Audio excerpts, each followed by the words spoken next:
तो जब हम लोगों ने पहली बार शो किया तो शायद ही एकता कपूर छोड़कर किसी और के पास अपना मकान हो, अपना एक बढ़िया बैंक बैलेंस हो, अपनी एक गाड़ी हो।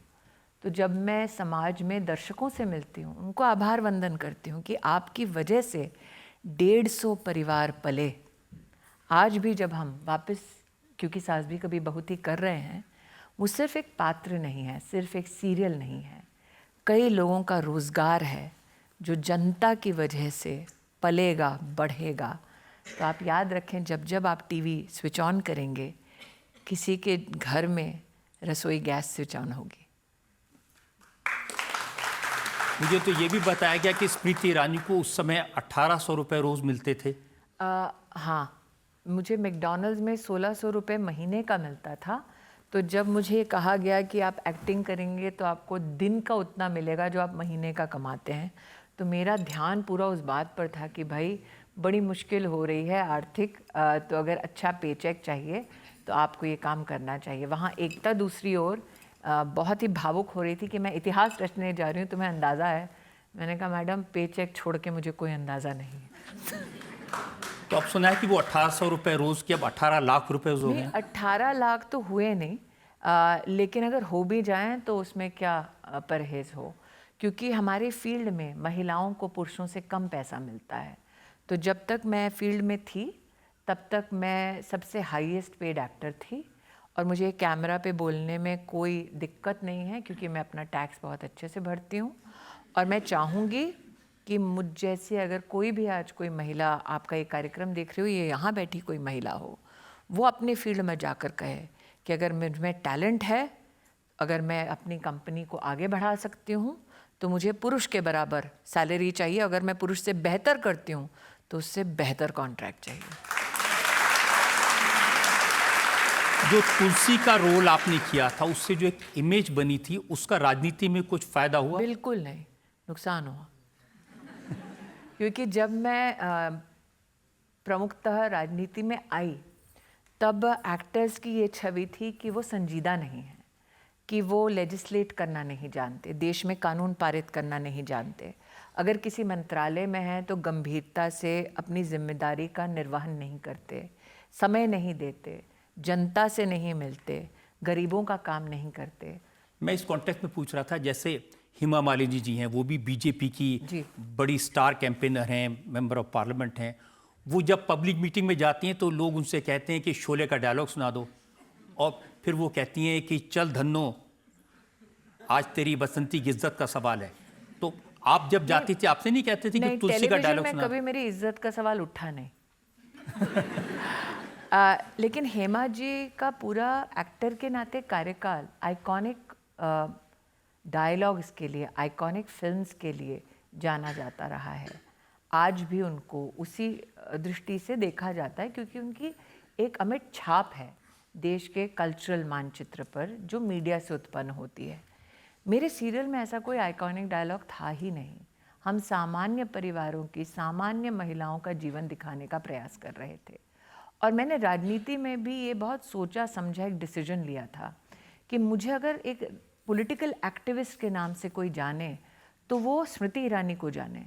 मैं किसी पात्र के माध्यम से जनता की सोच को धूमिल नहीं करना चाहती थी कि आप जैसे बनावटी दिखें, क्योंकि राजनीति बनावट का खेल नहीं है। और उसमें डबल वैमी ये था रजत जी कि मेरी उम्र भी कम थी। तो जो कम उम्र के होते हैं नॉर्मली उनसे कहा जाता है कि पहले अनुभव लो फिर करो, और यंगस्टर्स ये कहते हैं अरे जब तक मौका नहीं दोगे तो अनुभव कैसे बनेगा। तो एक तो मैं उम्र मेरी कम, ऊपर से महिला, ऊपर से सीरियल वाली महिला, तो मेरे लिए तुलसी होना एडवांटेज नहीं। सीरियल वाली कम उम्र की महिला को नितिन गडकरी ने बुढ़िया समझ लिया था। हाँ। तो मैं युवा मोर्चा में उपाध्यक्ष बनी थी 2003 में। मेरे जो एक और उपाध्यक्ष उस इकाई के थे वो आज महाराष्ट्र के मुख्यमंत्री हैं, देवेंद्र फडणवीस, और परभनी से सुजीत सिंह ठाकुर मेरे अध्यक्ष थे, और 2 ऐसे महामंत्री जो आज एमएलसी हैं महाराष्ट्र में।